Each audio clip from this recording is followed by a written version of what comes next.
Alright guys, welcome back to the channel. Today I am currently mid installation of a electric power steering pump. Now I've not gone with an electric column like I have on the S4. This is actually still a hydraulic pump, but it's powered by electric instead of the mechanical pump that was originally fitted to this car. So I started doing this the other day, but we're kind of at the more interesting bit now. I've got to just make some high pressure lines that go from the pump to the rack, and then I can test it by putting some 12 volts to it. Now that sounds fairly simple, but it was a bigger task than that because of mistakes made by myself. So this is my original rack, and as you can see here, this part used to be joined over here. So I basically over tightened that, cracked the body off of there, and it broke off. Fortunately, I had a spare one, and in fact this is a spare rack, and this part here unbolts, so I had to remove all of that and then fit it in the car here. So you can see I've got some adapters for the hydraulic lines. This is the high pressure side, and this is the feed back to the pump. So it's just the high pressure side that I've got to do.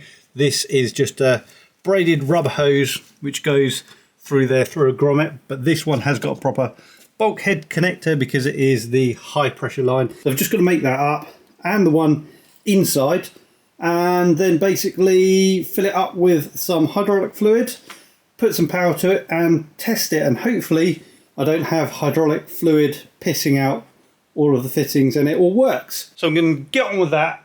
That won't take very long. Hopefully it all works, and then I'm going to get on with something else, but I don't know what I'm going to get on with yet because I don't really have anything planned for this video. I'm just getting on with the stuff. So yeah, we'll see where this goes.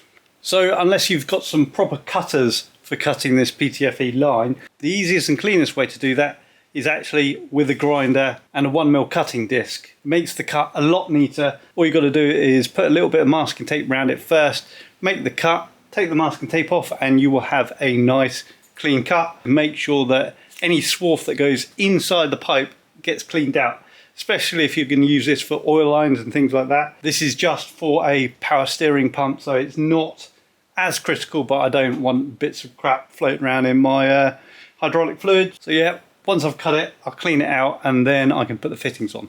So here we are.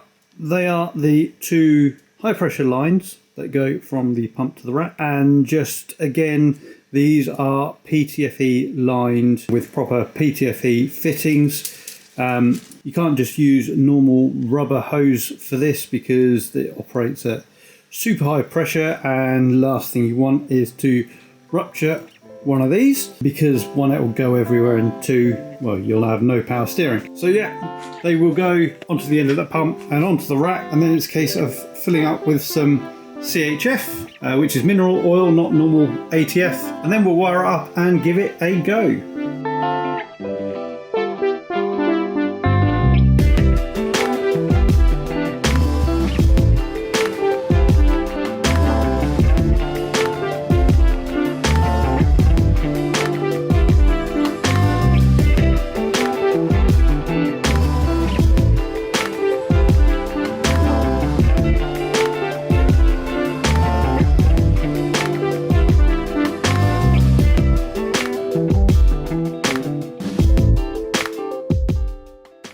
Right, so we have fluid in there, and I am just about to ghetto rig this up. So the big brown wire is ground.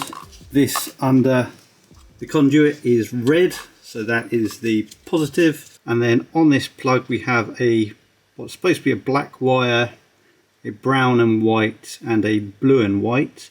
And the black wire takes a 12 volt when the ignition turns on, and then the blue and white should have 12 volts when the car is started, so that comes off the alternator, and that should power this on. Now you can tie those two together, but then the spool up of this is quite slow. So that's the sequence. That one goes first, that one goes second, and this brown and white wire is for diagnostics. Let's power these up, and hopefully this pump works.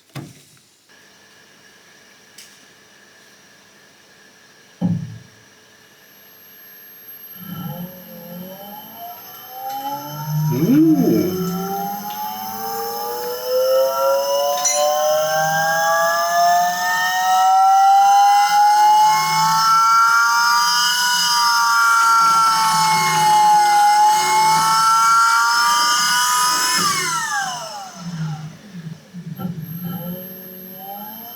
I'm not sure that's right.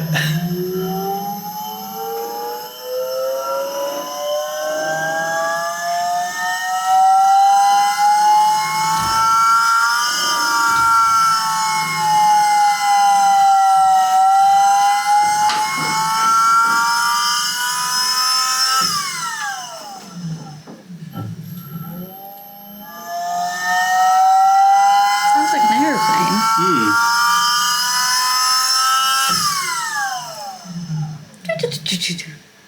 Alright, I think it does actually work, except that that battery is obviously not man enough to keep that going full time. I'll try it with a bigger battery.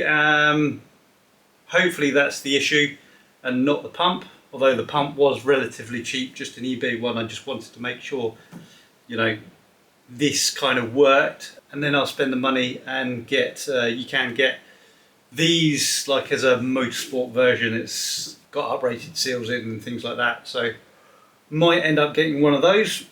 Still not that expensive, about 150 quid, but I think I paid probably about 20 quid for this, just to see if this idea works, which I think it does. So I might see if I can just get a bigger battery and yeah, see if it works. But it was providing assistance just now, although as soon as I started turning you could hear the pump struggle a little bit, so I suppose that is another thing ticked off the list. Let's do something else. So I figured out what the problem was. It was the other battery not man enough or didn't have enough charge. So I've just pulled this one out the Mini, and straight away when I put this pin in here, pump fires up. And we have Connor here today. He'd like to demonstrate. There you go. Power steering works. So nice and quiet, obviously, and then power down. Job done. So that's the power steering sorted. And yeah, like I mentioned, we have Connor with us today. Hi Chris. So we've got a couple of things that we are planning on doing. We're either going to stick the engine in the front temporarily. I have brought over the empty gearbox casing that we can bolt to the engine and get that hung in there. And we may also get the fire extinguisher system plumbed in. So maybe we'll do both. We'll see how much we can get done today. So we've decided that we're going to drop the engine in and we're just about to bolt this in. So this has got two solid mounts, front and rear of the gearbox, and this is what we normally have in here, and this is really soft rubber. It's a bushing thing, but you can see how soft and flexible that is.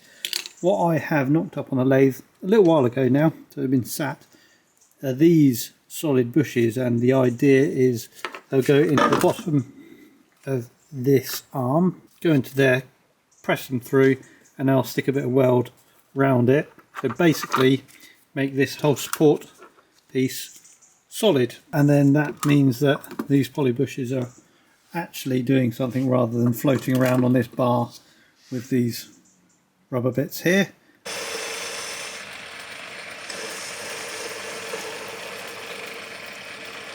So here's that bottom support on the bench, and these are the little top hat steel bushes that I've made, and they just fit into these holes here.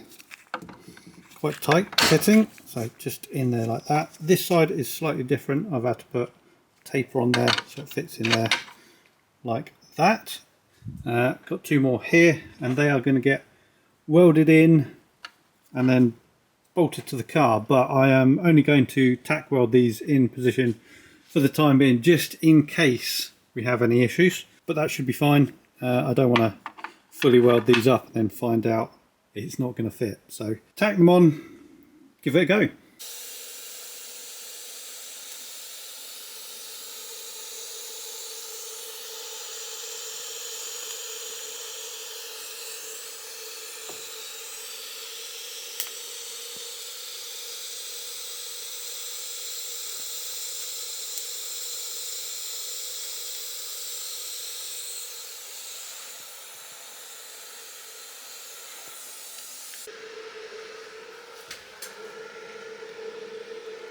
So there we go, that bar is now completely solid in there.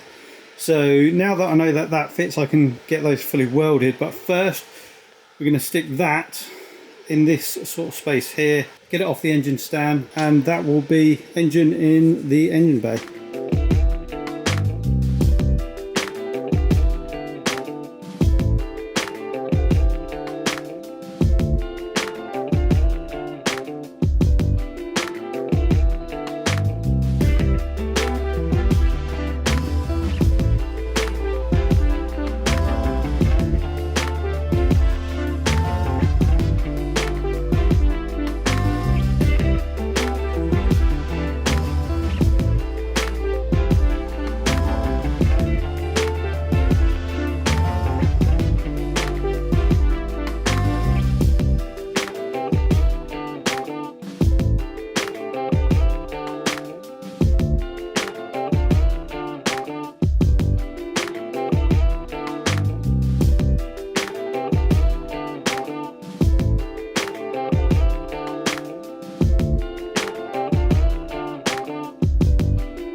There we go, we've got an engine actually in the car. I know it's not the final time it's going to be in there because I want to take it out, because I do actually need to take the head back off again to do something which I've not seen done on these engines before, and that is to block fill. Inside it's an epoxy that goes around the cylinders in the water jacket, just in the top, to support it and hopefully make it last a little bit longer. So I do have to take the head off again, so I will take the engine out again. But now the engine is in, I can start making some manifolds on the front and rear of this. I need to make a new inlet manifold and an exhaust manifold. So on the inlet side of things, I had an old manifold that I've just cut up, and I'm going to have to weld onto there. So that will sit in there like that, and then I will make a new plenum to go in here, and I'm actually going to stick the throttle body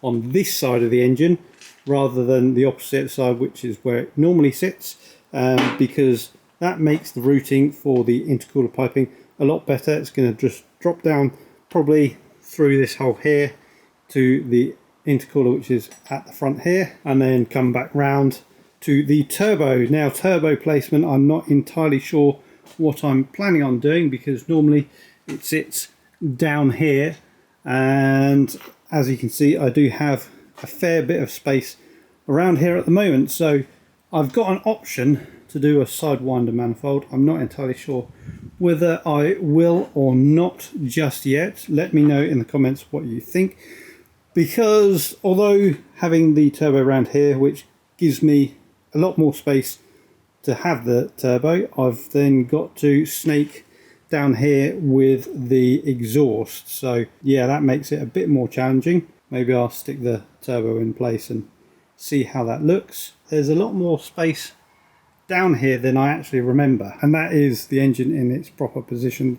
This mount isn't on the gearbox at the moment because that, I think, is at the office, but it is fixed down here, fixed on the left and right hand side, and it is properly part of the car, so that's not moving anywhere. That is going to be pretty much it for this video. Thank you very much, Connor, for your help today, and thank you guys for watching. If you have enjoyed watching this video, please hit the like button, subscribe if you haven't already done so, and I'll see you guys in the next one. Cheers.